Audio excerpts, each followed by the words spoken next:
So we started Euclid's GCD.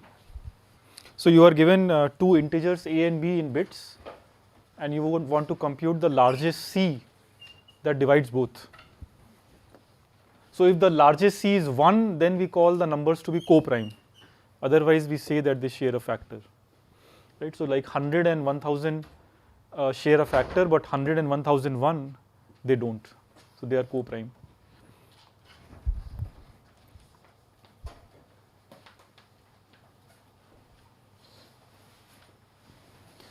That's the definition of co-prime. So Euclid gave an algorithm to compute GCD, which we call Euclid's GCD algorithm, and this is based on long division. So it will basically reduce the a comma b, this computation, it will reduce this computation to some smaller instance of the same problem. Right, so it's basically a recursive algorithm, which is how you must have implemented it in ESC 101. So you assume that A is greater than B, and you can also assume that both of them are positive, and so this is greater than 0, and then you compute the remainder of A mod B. So that remainder is R. So you, instead of working with A, now you will work with R. Okay, so in this case now you can either say that the remainder is between 0 to b minus 1, that is one way, but we will prefer this. We will prefer that the remainder be b by 2 or less. So then the issue with this is that what to do with b by 2 to b minus 1 range. So that range has to be reflected in with negative sign. Right, so you subtract b, so that is the left end minus b by 2. So now we can truthfully say that the instance before has been halved. Right, so previously the instance smallest number was b. In the new instance, the smallest is b by 2 or less. Right, so in this sense, there is a halving that has happened. So that's the key idea, that you halve the instance, and so you can see that this process, when continued, will very quickly converge to the GCD. Right? How quick? How fast? How many steps are there? Log b, right? Because the smallest one is being halved. So it doesn't matter what A was, only depends on B, and then log b many steps it will be reduced. It will be reduced to basically 0. You will get 0, and then one number comma 0 will be the GCD. That's the last step, base case, yes. Initially we assumed A and B both positive, now we are allowing for. Yeah, so I'm being inconsistent, that is true. So let's remove that assumption.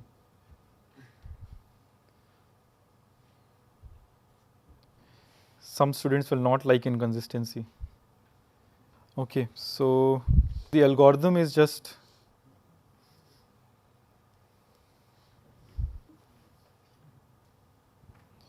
use this repeatedly.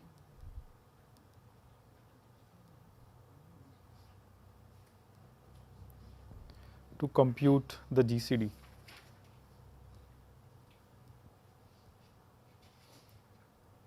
So it will stop.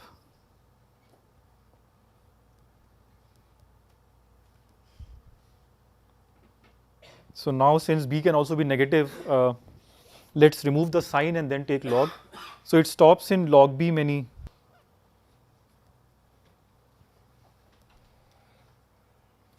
steps.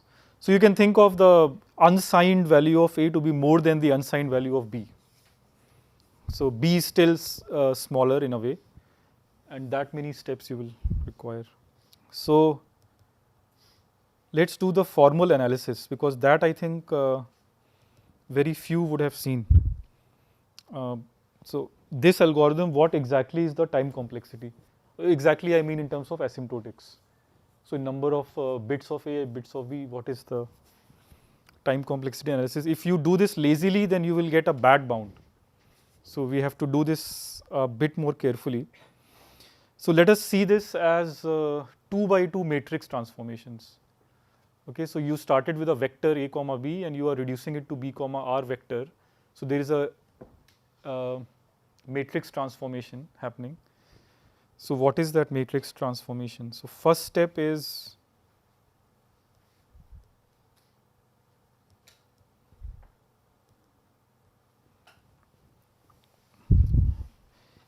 the matrix 0, 1, 1 minus Q1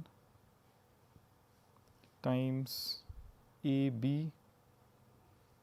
So A times 0 plus B gives you B, and A minus BQ1. So Q1 is the previous, in the previous slide, the quotient that you got. You're not now calling it Q1. So A minus Q1B will be the remainder. So now let's call it R1. Okay, so here this is the equation. A minus Q1B, or A, you divide by B and then get the quotient and the remainder. And in the previous step you had A, B, so we can call B R0, and we can call A R minus 1. So that will be consistent with the next steps. So we started with R minus 1 comma R0, and then we get to R0 comma R1. Okay, that's, we move to the next step. So the next step is now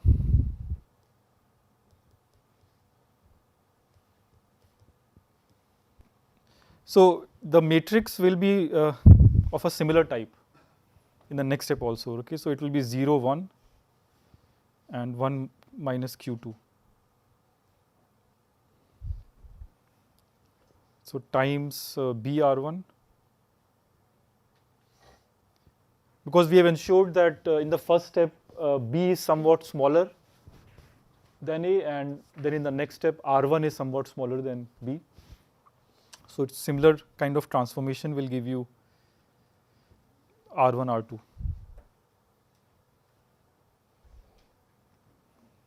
Okay, so here the equation is, well, the first row gives you R1, that's clear. The second row is the long division. So B is equal to, let me write it in the same way. So minus Q2 R1 is equal to R2. Okay, so you divide B by R1, and that will give you the quotient Q2 and the remainder R2. Remainder R2 again you will assume is around half of R1 in magnitude. Right? So the algorithm thus proceeds. So it will have log B many steps. So let's note that. So do this for log B rounds.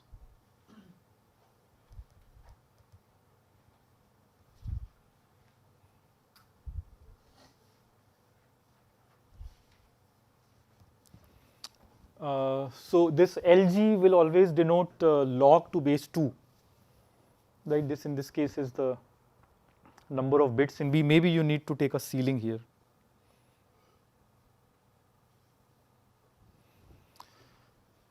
So do it for these many rounds, and then what happens? So then you will get to, let's say, Ri and Ri plus 1, where Ri plus 1 has become 0. Right? So at some point it has to go below 1, but below 1 the only integer possible is 0 in this case. So at that point then the GCD will become trivial to calculate, because you are looking at some integer Ri and the integer 0. So that's the base case. Right, so let's write that down. So the base case will be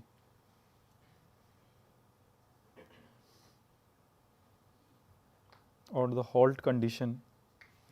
So base case of the recursion, or in this iterative implementation, it's the halt condition.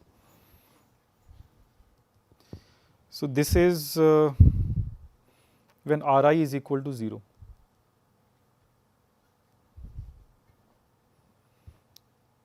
Okay, so this is you have these many transformations.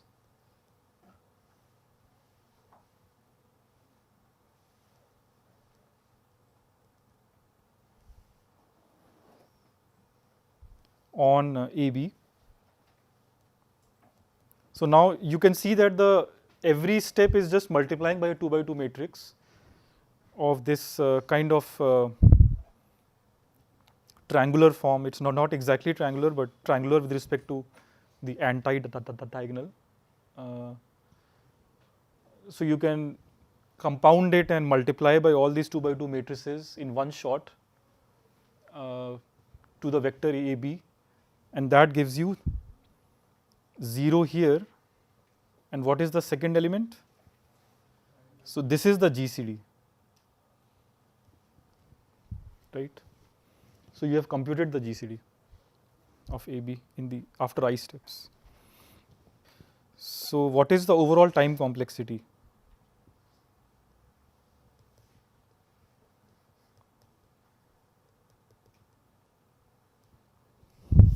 So remember, time is counted in terms of bit operations, right? This we had said before, that's the definition of time. So you have to do the analysis and then in the end give a function of log A and log B. So let's do it step by step. So for the jth step, what do you get?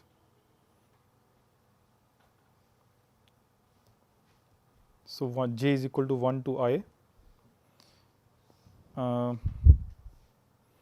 or maybe I minus 1.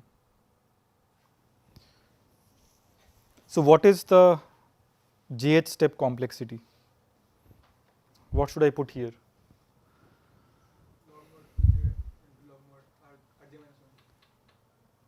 Log of Qj and log of right. So no, that wasn't the. So this is just the complexity of long division.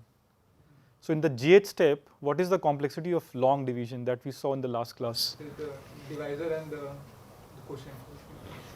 Yes. So yeah, I think you are right. So let me write down the invariant first. So the invariant is Rj minus 2 is equal to Qj plus Rj. This is the invariant. Okay, so you divide Rj minus 2 by Rj minus 1, getting the next remainder Rj.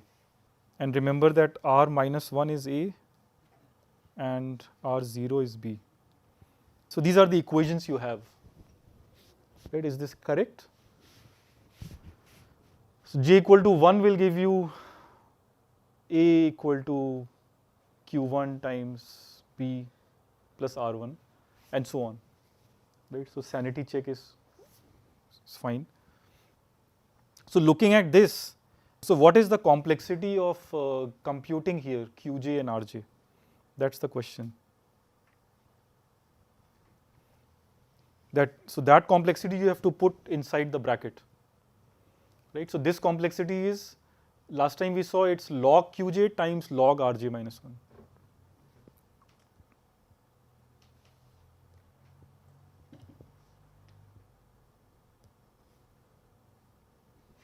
Yeah, so this is the sum we are interested in. Is this any questions here?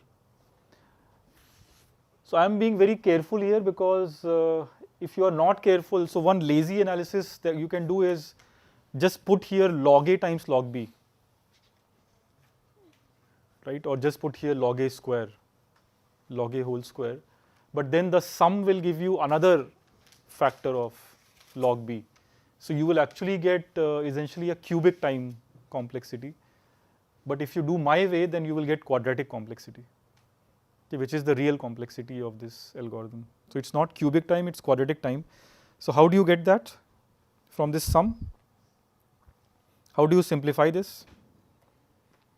So this is less than equal to, we cannot analyze this sum of product, so we have to remove something from this product outside and upper bound it, right? So we can remove from here, maybe this log of rj minus 1 we remove. So rj minus 1 is at most b, exactly. For j equal to 1, it's just b. So that is what we can bring out. And now we get some space to do further simplification. So this is now only sum of, so let's bring the big O outside. That's allowed.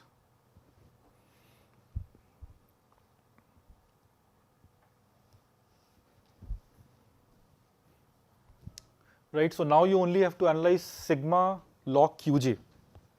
So what is that?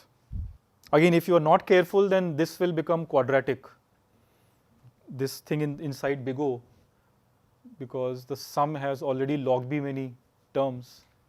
So you will get log b times log a. You don't want that. You want to do this carefully. Any ideas? Look at the invariant equation. Invariant equation tells you that qj, so qj times rj minus 1 is equal to rj minus 2 essentially. So when you take log qj is kind of the difference between log rj minus 2 and log rj minus 1, right? So you can replace this by the difference.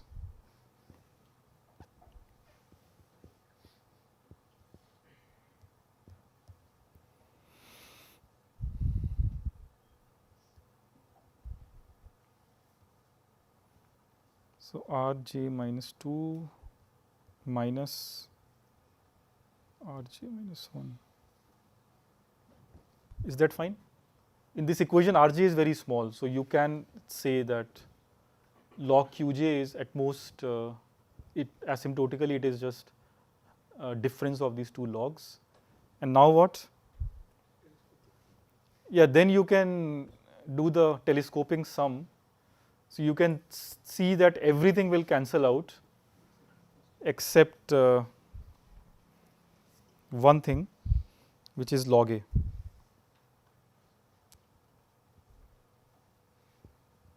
So you get log b times log a. Is that fine? Right, so this analysis tells you that Euclid's GCD algorithm is actually quadratic time. And if you do this lazily, then it will give you cubic time. So what we have shown, so that is your first theorem in this course. And it's a very old theorem that integer GCD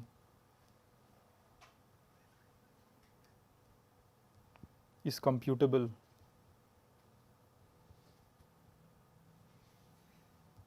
in log a times log b time. So that is one thing you learn, but this algorithm actually gives you more, right? So that also you must have seen that it actually gives you a combination of AB that is equal to GCD, right, which is called extended Euclid GCD algorithm. So how does that work? So I want to claim here that moreover the algorithm yields u1, u2 that are natural numbers such that u1a plus u2b is equal to the GCD. The integers, so 2 and 3 fit. One of them has to be negative. Okay, probably I can put a minus sign here then, but let it be symmetric. So magnitude of u1 is smaller than b and the magnitude of u2 is smaller than a. Okay. So this algorithm actually gives you this combination, linear combination of AB, if you like, where both the coefficients are under control. So u1 is smaller than b and u2 is smaller than a. So the opposites, kind of, such that the linear combination is exactly GCD. Right? This is something which could not have been predicted by the definition of GCD. So this is a rather special and surprising property. So what this tells you in the terms of ideal. So if you look at the ideal of A and B, what is it? Ideal over integers. Ideal of economics. Yeah, so it tells you that this ideal, which is a priori generated by two generators, actually has a single generator, which is the GCD. Right, which is quite unexpected. So this starts the theory of principal ideal domains and so on, or unique factorization domains, which you must have studied in algebra courses. So this is saying that if you take an ideal of numbers, then it is generated by only one number, and that one number is the GCD of those numbers. So why do you get that? Because obviously both A and B are in the RHS, right? Because GCD divides both A and B, so they are by definition of ideal in RHS. Now why is the RHS contained in LHS? That is the identity above, right? So by this identity, The same proof makes even K and B are polynomial. yeah, don't rush. Let's first understand this. So that first equation is telling you that A comma B can be expressed as a combination of AB, but that combination is actually a Z combination, and hence RHS is in LHS. So LHS is equal to RHS, right? This is what you have gotten. But what is the proof of the theorem, especially the second part?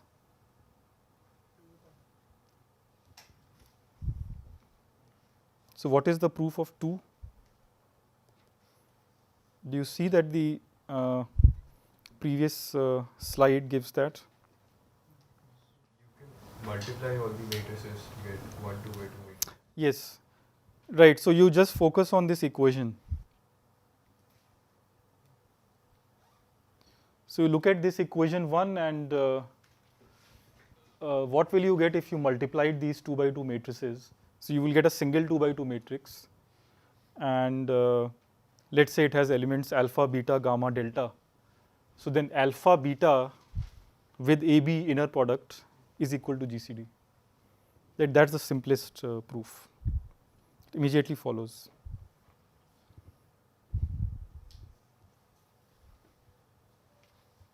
So in equation 1, multiply the matrices.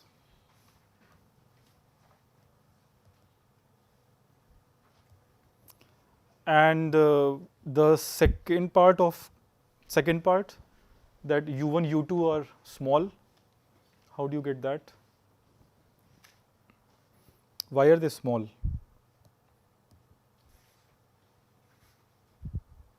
So that is actually very simple. I think you see this in discrete math or some courses. So suppose u1 is not small, suppose it is b or more, then you divide it by b, get the remainder, and you rearrange this equation. So you can write, so say u1 is greater than or equal to b in magnitude, but we can also assume u1 is actually greater than or equal to b. Then what you can do is you compute the remainder qb plus u1 prime, let's say, where u1 prime is small. So now the equation will be qb plus u1 prime a. plus U2B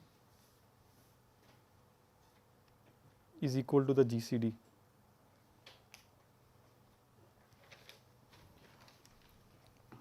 So U1 prime A is what you want to be there, right? QBA is the garbage.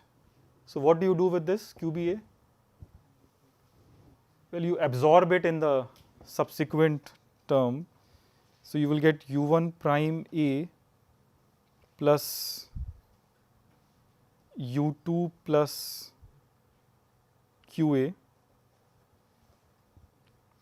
B is equal to GCD. Now, does it help?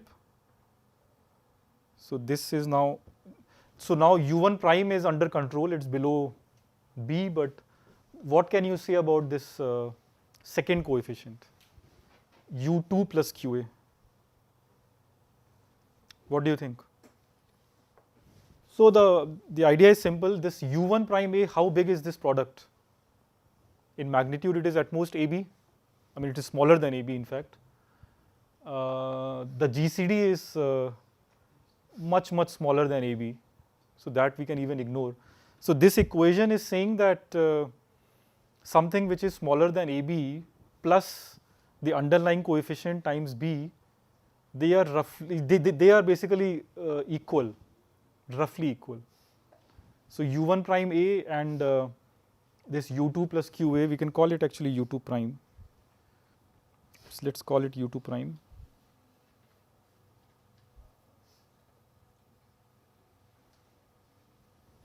So U1 prime A and U2 prime B, they are roughly equal in magnitude. That is what this equation is saying, which means that U2 prime is at most, it is at most A, right? If U1 prime A is at most AB and these two are roughly equal, then U2 prime cannot exceed A. Okay, so you deduce that this is smaller than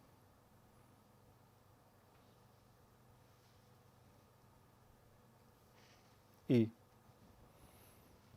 So that's your final equation. That is what you will output. You will output U1 prime and U2 prime. Is that clear?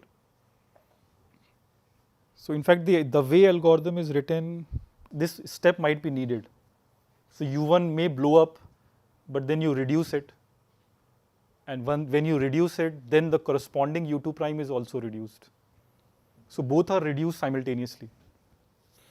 Okay, that's another amazing property of this identity. So this identity is also called, is it called Bezier identity? Yeah, so that's that this identity has a name.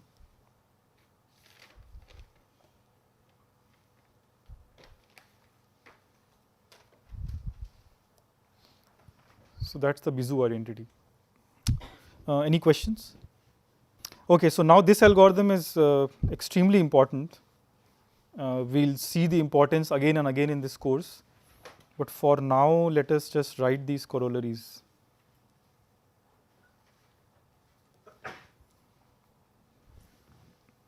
So given co-prime integers AB, we can compute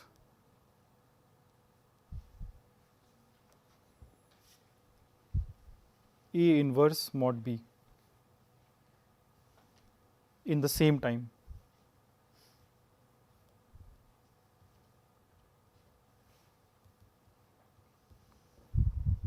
How do you do that?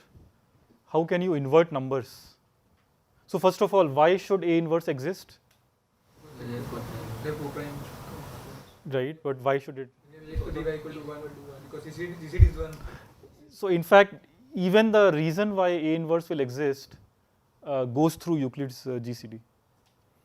Right, so Euclid's GCD algorithm tells you that A inverse mod B exists, and not only it exists, it can be found efficiently. Okay, so 1 over A can be found, mod B. Why is that, or how is that? Even mod B. Yeah, so you have this u1a plus u2b equal to GCD of AB, which is 1. So now you look at this equation, mod B, and u1 is your answer. So u1 is A inverse.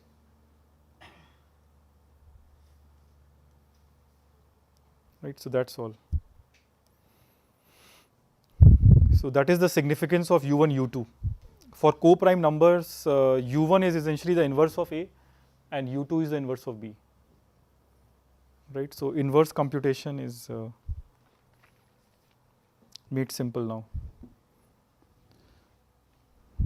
And similarly, you can compute LCM.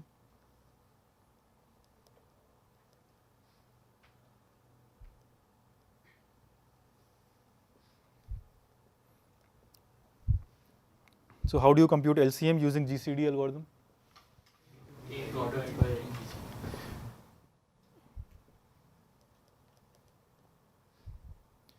Yes, so this is LCM is equal to, or LCM times GCD is equal to the product. Right, so you find one, you find the other. So use this property. So first prove this property and then this will give you the algorithm for LCM also. So LCM is the number that is divisible by both A and B. It's the thing opposite to GCD in a way. It's the least common multiple. So that also you can compute, while the definition of LCM seem to need factorization of AB. Right, but this fast algorithm is completely factorization free. That has to be the case, otherwise you will be stuck with factorization. There is no known algorithm for factorization. Okay. So now once you have set up this machinery, you can now apply it in very different rings. Okay, so this computation you did in the integer ring, but you can do the same as was pointed out before. You can do this for polynomial ring as well. But then the complexity metric will change. So we'll see how it changes. So arithmetic complexity in polynomial rings.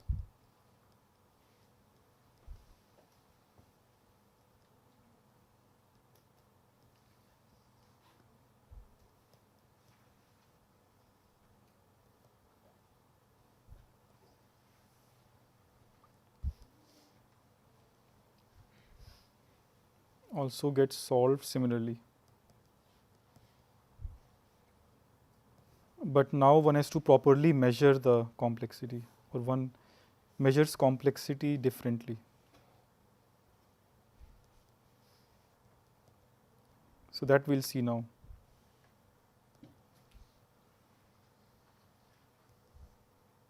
So in a polynomial with integer coefficients, how will it be presented in the input? It will be presented coefficient by coefficient, which are all in bits. And how many will they be? How many coefficients will there be? This is around the degree d plus 1. If degree is d, then d plus 1 many coefficients. So this d will also enter in the complexity. So it's not only the bits that a coefficient needs, but it's also d. It's kind of bits, so log of a coefficient times d. Right, that is the new input complexity, and also the output complexity is similar. So you have to now state the complexity in those terms. So let us see that. Yep. So polynomial arithmetic in Rx.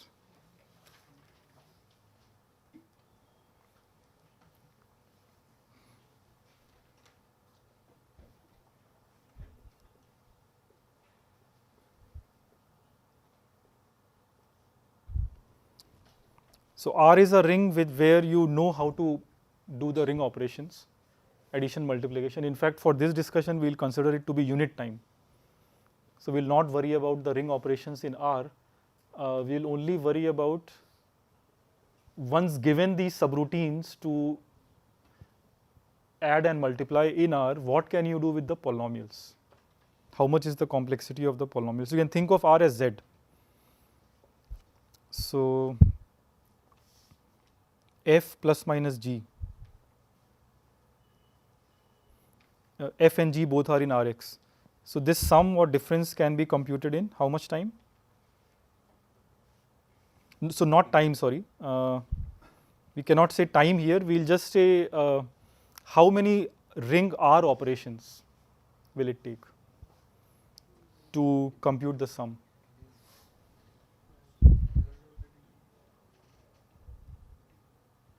So this will only take degree of f plus degree of g,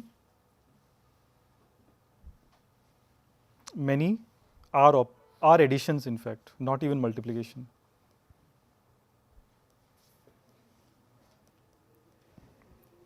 So instead of time, now we are moving to a bit more abstract measure. We are not worried about how much time R additions will take. That somebody else will solve.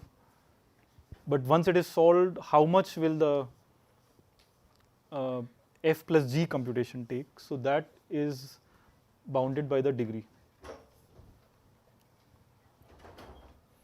Now what can you say about multiplication?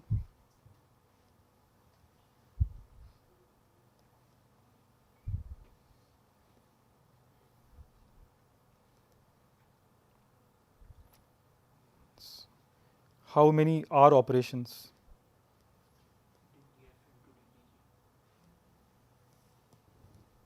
Yes, so this will be multiplicative, right? Because if you look at the definition of polynomial multiplication, there is this convolution that happens. So to compute the coefficient of x to the I, you have to see in how many ways can x to the I be formed. So there is, you pick x to the j from f and you pick x to the I minus j from g, and then do this for all j, right? So actually to find even the coefficient of x to the I, you have to do a linear scan, and then there are degree of f plus degree of g many coefficients, so it becomes quadratic. So this is degree of f times degree of g. Is this clear? So this is just formalization of the high school algorithms that you know, right? For polynomial arithmetic, these are the algorithms you already know, but this is the time complexity. So now let us make it more complicated and talk about division. So f equal to q times g plus r. So you have to find the quotient and the r which are now polynomials in x, such that degree of r is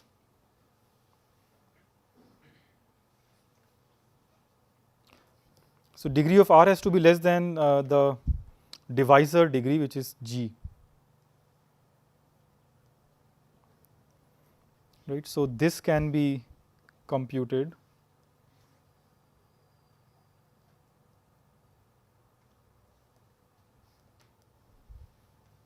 in how many ring operations?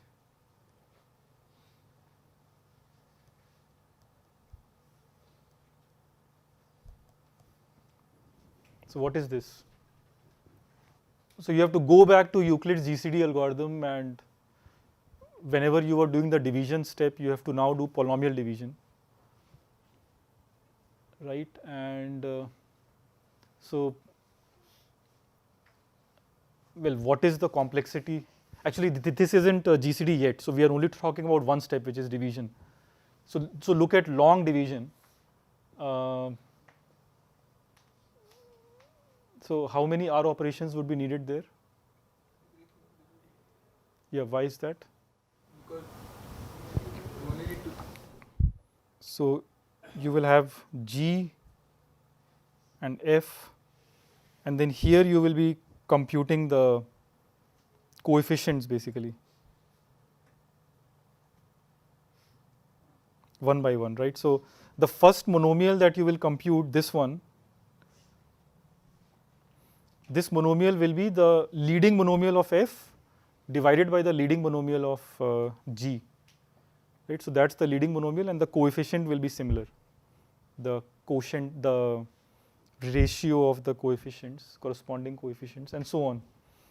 So you basically compute one monomial, then you multiply it by g, then you subtract that from f, and repeat. Right? This is the long division process. So how many steps would it have? So how many square boxes are there? So degree of f minus degree of g, right?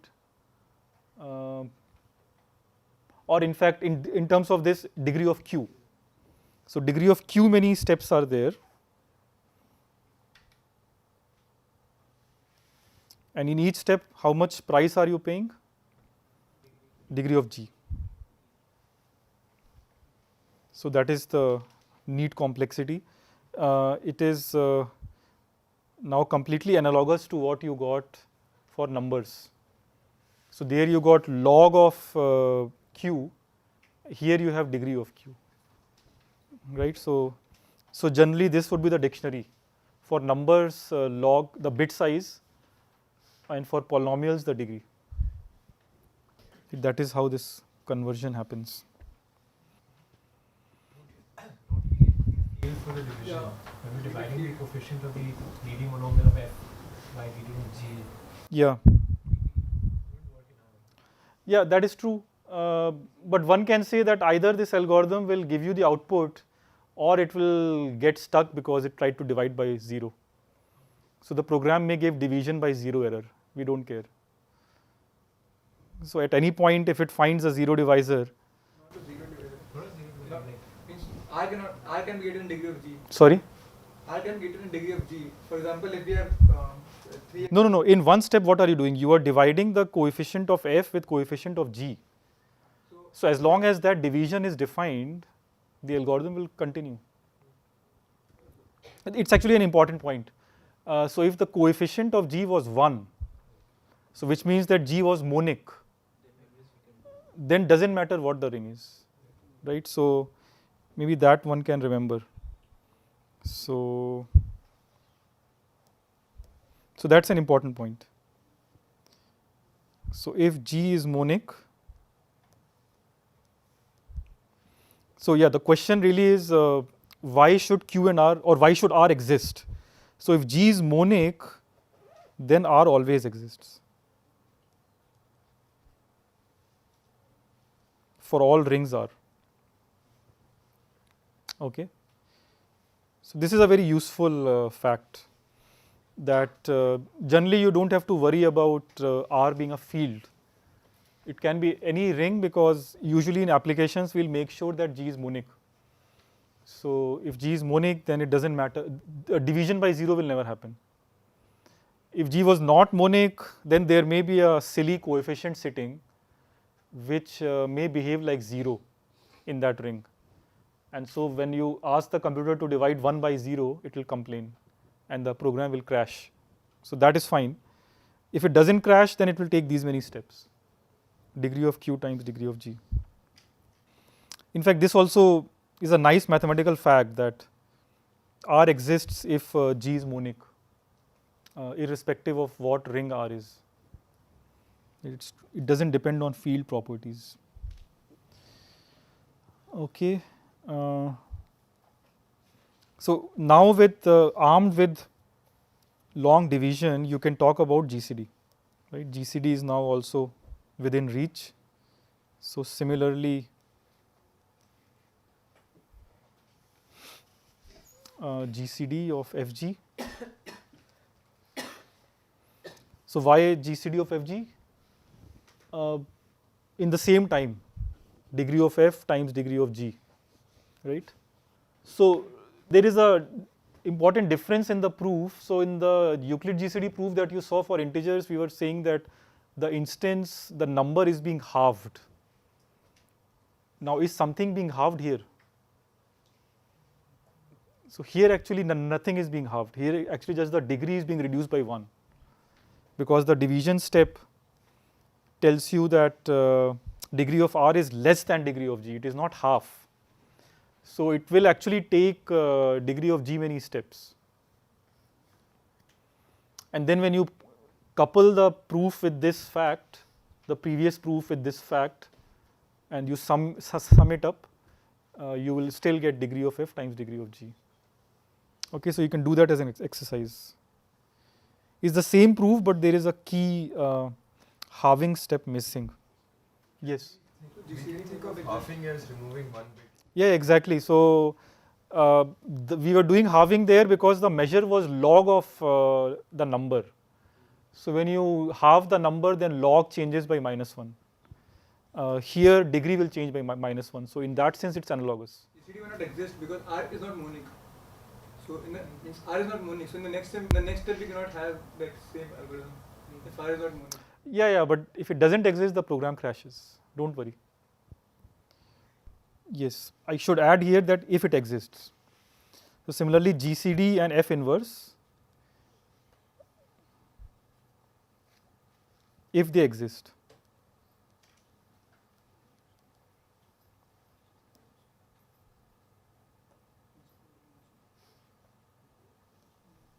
For R, F and G.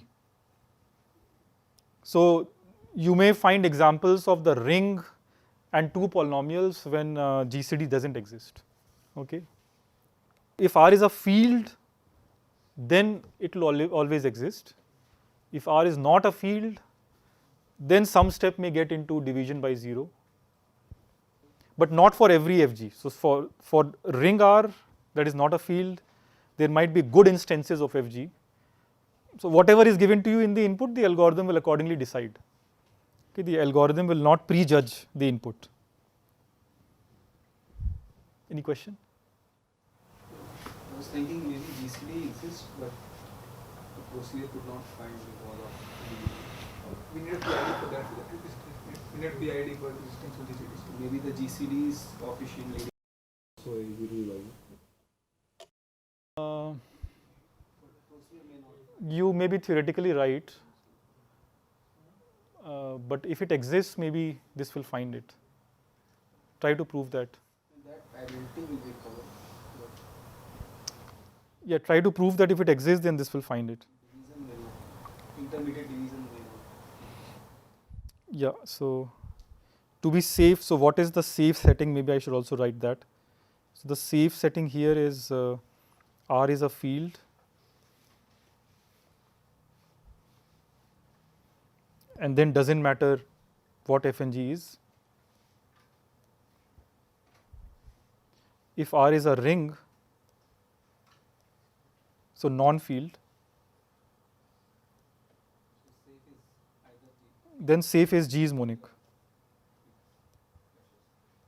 Well, not for GCD. So then we don't know what safe is. So it's just erase this. No.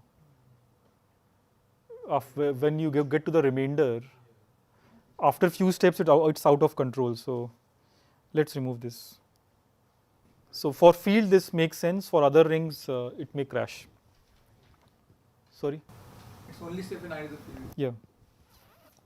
Right. So next thing will be, it's to do with factorization of rings. So if you have a ring, say, to put it simply, if you have a number n which is a product of 2 primes, like 2 times 3, right? So the arithmetic modulo 6, is it related to arithmetic mod 2 or mod 3, right? So is there a connection between the arithmetic of ring and a subring, kind of? So number and a factor. What is the connection? So we'll formalize that. So that thing will be true quite generally, but we'll first give it for integers. So it's useful to factor rings.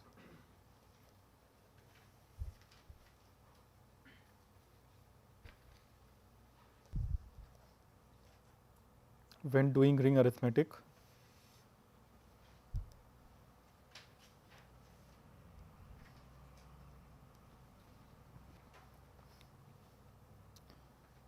So, because then the arithmetic can be reduced to simpler rings, rings which cannot be which don't have factors, indecomposable rings. So if you haven't seen this product of rings, then let us define that. So for rings R1, R2 with completely different operations possibly. Addition, multiplication is completely different in these rings. The sets are completely different. There are many ring constructions that you can do. Using a ring, and especially using two rings, you can construct new rings. So one such construction that is relevant here is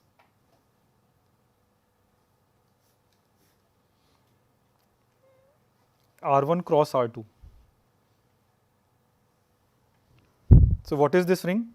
So as a set, this ring is just pairs R1 from R1 and small r1 R2 from big R2. What are the addition and multiplication operations? Component wise. Yeah, so the multiplication and addition is coordinate wise, right? So in this pair, R1 is in a different word and R2 is in a different word. So if you want to add R1 R2 with R1 prime R2 prime, then you can just add R1 and R1 prime and R2 with R2 prime and get the new pair. And the same thing you can do with multiplication. And you can convince yourself that this is a ring again. Plus and multiplication is same in both. No. Completely different R1 R2. No relationship. R1 R2 are independent. I'm saying that there will be 2 plus and 2. No.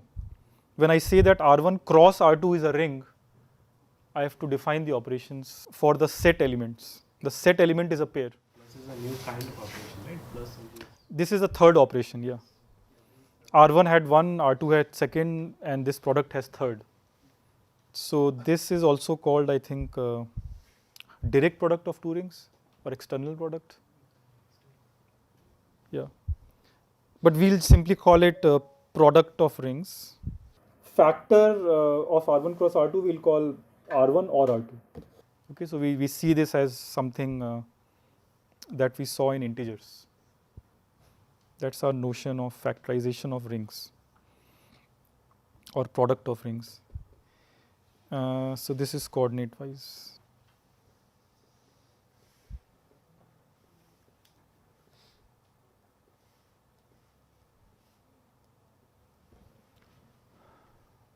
Okay. So now the question is, if we have a ring R whose factors we know are R1, R2, so R is essentially, or R is isomorphic to R1 cross R2, then doing ring arithmetic over R, how is it related to ring arithmetic over R1 and over R2? Right, that's the fundamental question. So the most basic result here is, what is the result called? Sorry? Yeah, that's fancier. Something more basic. Yeah, so Chinese remainder theorem.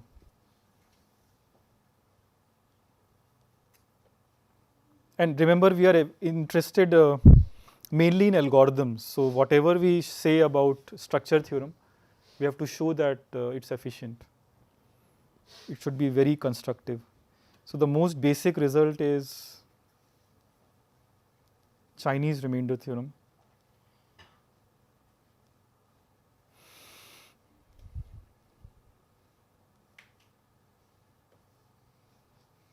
So we'll be using this all the time in various forms in this course. We'll call it just CRT. Okay, this is an old result, possibly in different form. So around 1500 years old. We will just see the proof in terms of integers, and then you can generalize it accordingly. So the theorem for integers is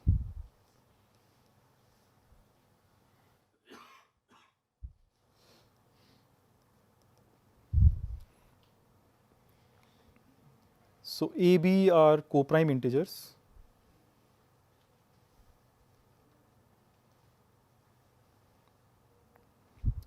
Then how do you see integers mod AB? So this ring given by this mod AB arithmetic, how is it related to mod A versus mod B? Yeah, so that is what we claim, that this is actually isomorphic to doing things in parallel. So one of you does computation mod A and your friend does computation in mod B, and then you combine these two results to get the answer mod AB. So that's the existential thing, but it's actually very constructive. So moreover, the isomorphism is computable.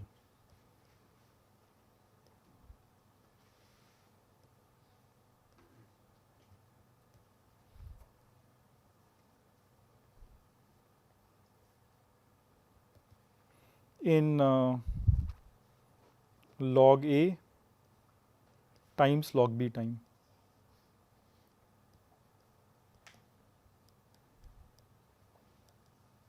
Okay, so that's the interesting part for us, that this isomorphism, the ring mod AB is actually strongly related to mod A and mod B, and this connection can be used in quadratic time. So for example, Z mod 6 is factors as Z mod 2 cross Z mod 3. Why did we use co-prime? Is there any reason?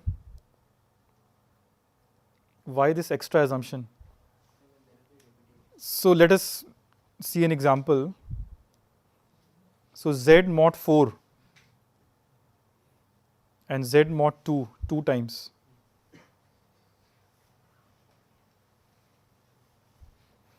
So is there a relationship between Z mod 4 and the RHS?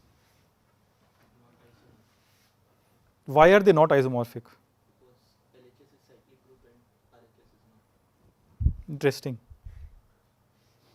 Yeah, so cyclic group with respect to what? Two operations are there, right? It's an element of order, it's relative order 4 in LHS, but none in Yeah, but with respect to what operation are you talking about? Addition, right? So if you just look at the additive structure on both sides, you will see a difference. Okay, you don't even need to go to multiplication. So if you look at the element 1, so you know that unity or the identity element in the LHS is 1, the identity element in the RHS is 1 comma 1. So if it was they were isomorphic, then these have to be the same. But if you make them same, then the problem is the 1 comma 1, if you add it to itself, you get 0. But on the LHS, you don't get 0, you get 2, which is not 0, right? So that's the contradiction. So that's the witness, in fact. This is the witness for non-isomorphism. So coprimality is necessary. Without coprimality, it's always false. Okay, there is no saving grace. Okay, so we have to use coprimality in the proof, right? How will you use it? Inverse and Euclid GCD. So GCD will give you the inverse. It will exist when the numbers are co-prime. That is what will be used in the proof.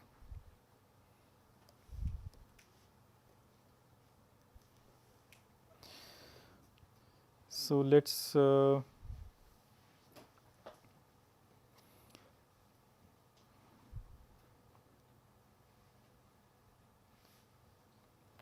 to give a isomorphism, first you have to give what?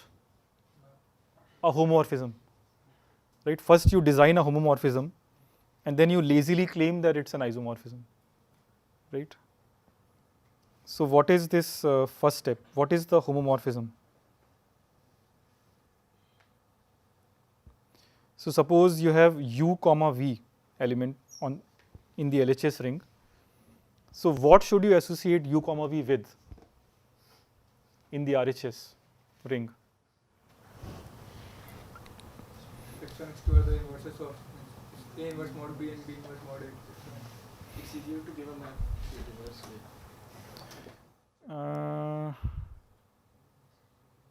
It's easier to give, yeah, that will be sure. But what I want to do, you will have to do anyways. You cannot escape it. So, but you can take a hint from RHS to LHS. So basically, you want a number in the RHS which mod A takes you to x1 and mod B takes you to x2.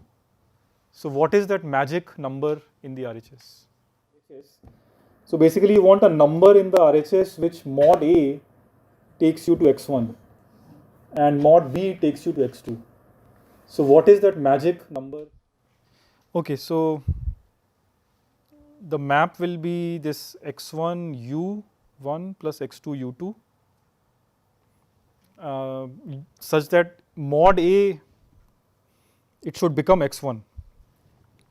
So what we'll do is we'll take u1 to be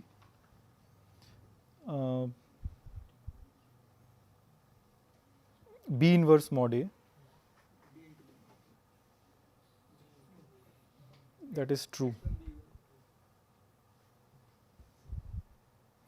And we'll take u2 to be A inverse mod B.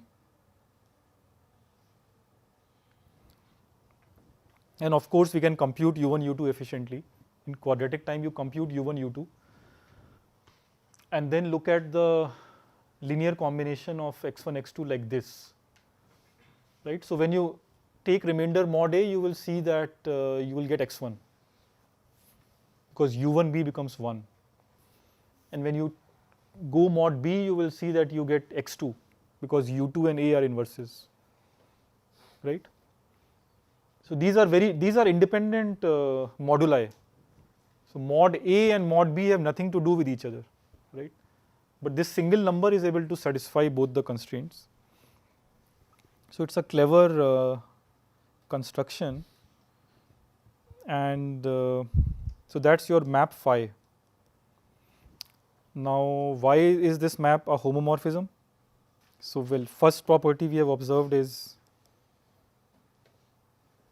phi x1 x2 is x1 mod A and it is x2 mod B, and the other properties are, first is that phi is a ring homomorphism.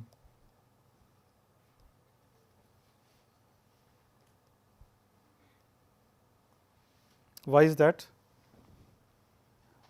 Why is it a homomorphism? So you have to see how does it behave on addition. And it is clear that, I mean, since the image is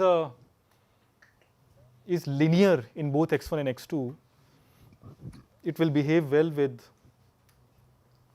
addition, right? Now, what about multiplication? So x1 x2 times x1 prime x2 prime, what will happen there? So maybe that you see.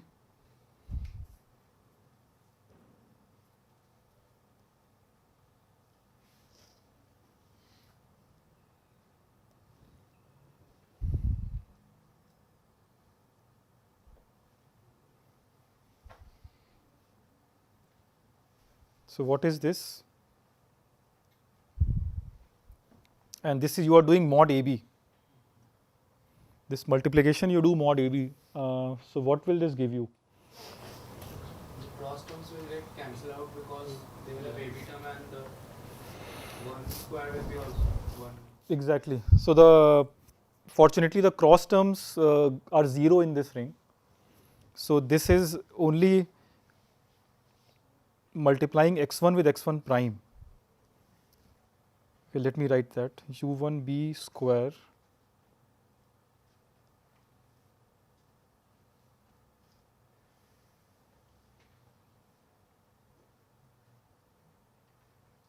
so first we get this. What is U1b square?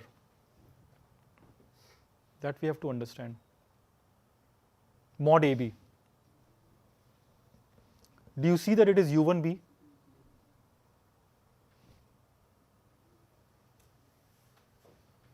So show that this is actually U1b.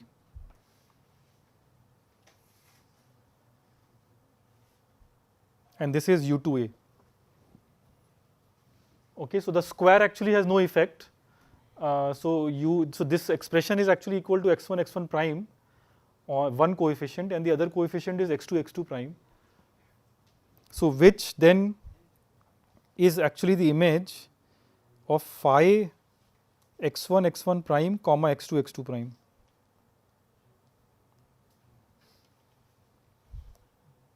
Right, that's the magic. So this is why multiplication is also preserved, because the phi of this x1 prime x2 prime is actually phi of product. So phi of product is equal to product of phi. So this is why phi is a homomorphism. Second property I want to emphasize is phi is injective.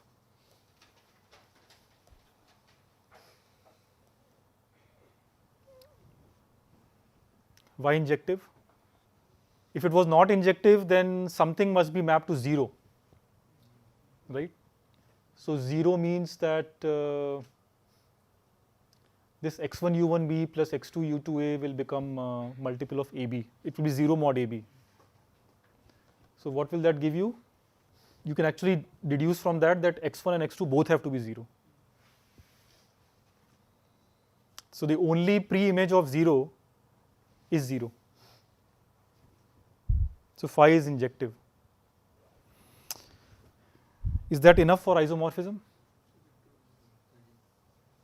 But do you need to prove that? Or can we end the class? Finite to size. Exactly. So since both are finite rings, we don't need to go there. It is automatically surjective. Okay, so which means that this is actually an isomorphism.